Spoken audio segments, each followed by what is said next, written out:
ពាក្យថាឆាតុកគឺយើងត្រូវឆាមីឆាត្រីសាច់ឆាបន្លែដើម្បីញ៉ាំទៅឲ្យមានថាមពលមានសុខភាពល្អជួយបង្កើនសុខភាពហើយបង្កើនកាល់ស្យូមនិងប្រូតេអ៊ីនហើយនៅមានជាច្រើនមុខទៀតសម្រាប់ពៅដល់ម៉ាក់ដែលទៅសម្រាលកូនហើយដើម្បីឲ្យមានទឹកដោះឲ្យកូនបៅ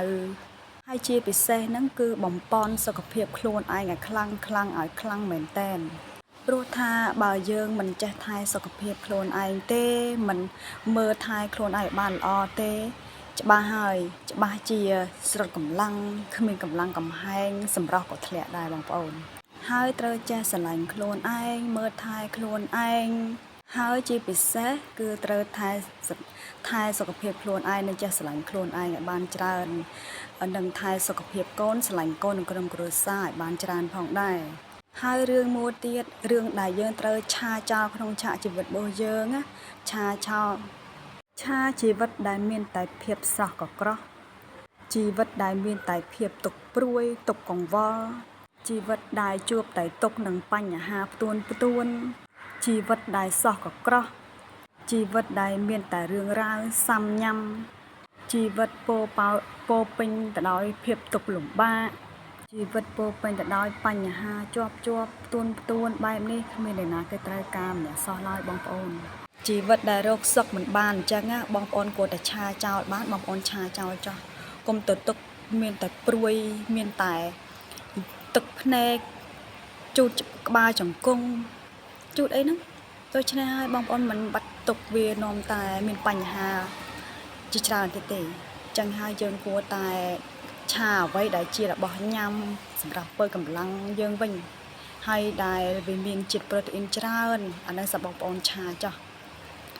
ជីវិតរបស់មនុស្សម្នាក់គ្មានអ្នកណាគេចង់បានអារឿងទុកព្រួយទៅមកទេធ្វើយ៉ាងម៉េចយើងមិនចង់បានក៏ប៉ុន្តែអាទុកនេះគឺវាចេះតែមករយយើងរហូតមិនដឹងជាយ៉ាងម៉េចណាបើសិនជាយើងមានទុកនឹងហើយយើងមានអ្នកប្រឹក្សាផ្ដល់យោបល់ឬក៏មានអ្នកជួយចាំលើកទឹកចិត្តយើងអាហ្នឹងវាគ្មានបញ្ហាទេ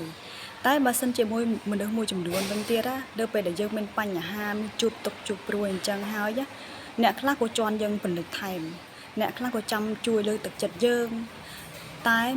មនុស្ស10គឺចិត្ត10បងប្អូន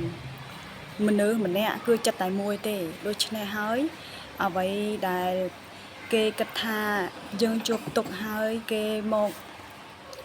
ជួយយើងដើម្បីរកដំណោះស្រាយជូនយើងវាគ្មានបញ្ហាទេតែបើសិនជាមនុស្សមួយចំនួននៅពេលដែលយើងលិចលង់ក្នុងទឹកបែបហ្នឹងហើយអ្នកខ្លះក៏ចន់យើងថែមតែម្ដងដូច្នេះហើយនៅពេលដែលយើងមានទុកហើយយើងកុំឆាទុកយើងឆាចោលទៅបងប្អូនហើយបើសិនជាយើងគិតតែពីឆាទុកហ្នឹងហើយអាឆាទុកនេះយើងឆាមើលដែរយើងឆាបន្លែឆាសាច់ដូចតែខ្ញុំនិយាយពីវគ្គដំបូងមកអញ្ចឹងណាគឺយើងឆាអញ្ចឹងទៅវាមានសុខភាពល្អហើយពើកម្លាំងហើយមានកម្លាំងដើម្បីទៅធ្វើការរកលុយជូនប្រពន្ធជូនកូនបន្តទៀតអញ្ចឹងណាបងប្អូនហើយជាពិសេសហ្នឹងជូនពរសម្រាប់អ្នកដែលមានទុក្ខព្រួយកង្វល់គិតអ្វីមិនចាញ់ណាអាចមើលវីដេអូខ្ញុំបានធ្វើម្ហូបដើម្បីជូនគ្រួសារញ៉ាំទៅបងប្អូនគឺវាលេងមានទុក្ខមានព្រួយហើយព្យាយាមកាត់អាទុក្ខព្រួយហ្នឹងចោលម្ដងបន្តិចអញ្ចឹងទៅចឹងហើយជីវិតយើងក៏ដូចជាផ្ការីកពេលផឹកព្រលឹមអញ្ចឹងខ្សែជីវិតរបស់មនុស្សម្នាក់គឺតែងតែមានទុក្ខព្រួយខុសគ្នាគឺអត់ដូចគ្នាទេអ្នកខ្លះទៅទុកនេះចឹងទៅអ្នកខ្លះទុកនោះចឹងទៅដូច្នេះបើសិនជាយើងកុំឲ្យអាទុកព្រួយនៅក្នុងជីវិតយើងច្រើនពេកចឹងយើងឆាចោលអស់ព្រោះថាបើយើងមិនឆាចោលអស់ទេគឺវានាំតែចង្រៃក្នុងជីវិតរបស់យើងទេបងប្អូនហើយសម្រាប់បងប្អូនដែលតែងតែមាន